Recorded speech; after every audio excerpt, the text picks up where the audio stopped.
আল্লাহ তাআলা গণ অধিকারের অন্যতম কর্ণধার আমাদের বিবি নূর ভাই এবং তারেক রহমান সহ যারা এই দেশটাকে সুন্দরভাবে সমৃদ্ধশীল একটা দেশ করার জন্য দৃঢ়প্রত্যয় এগিয়ে যাচ্ছে, আল্লাহ তাআলা সেই জুলাই যোদ্ধা সহ সকলকেই এই দেশটাকে শান্তিময় করে গড়ে তোলার জন্য তারা যেন কাজ করে দেবে সেই তৌফিক দান করে দাও।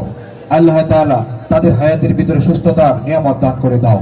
আজকে ইফতারের মাহফিলে যারা আমার প্রিয় শ্রদ্ধাভাজন মামা সহ যারা আমার প্রিয় বড় ভাইরা আছেন, আমার মাহফুজ আলম খান ভাই, মনির ভাই এবং আমাদের প্রিয় পাঠান আজহার ভাই সহ আরো যারা আছেন, আল্লাহ তাআলা সকলে হাত তুলেছেন, প্রত্যেকের মনে আশাগুলোকে পূরণ করে দাও।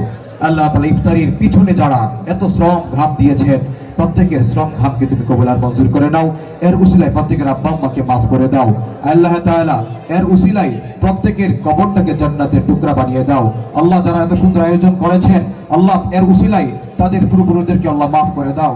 আল্লাহ তাআলা তোমার কাছে ফরিয়াদ জানাই, আজকের এই সুন্দর যে আয়োজন করেছেন আমাদের গণ অধিকার পরিষদ ভাষণ মেট্রো থানা, আল্লাহ তাআলা আমাদের প্রিয় ভাই জনাব মোহাম্মদ আমাদের শামীমুল্লাহ ভাই এত সুন্দর আয়োজন করেছেন, আল্লাহ তাআলা তিনার হায়াতের ভিতরে বারাকা দান করে দাও।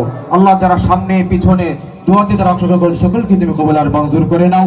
আল্লাহ সর্বোপরি তোমার কাছে ফরিয়াদ, আমাদের এই বাংলাদেশকে সুন্দর এবং শান্তিময় একটা দেশ হিসেবে তুমি কবুল আর মঞ্জুর করো। আমিন বিরহমাতিকা ইয়া আরহামার রাহিমিন।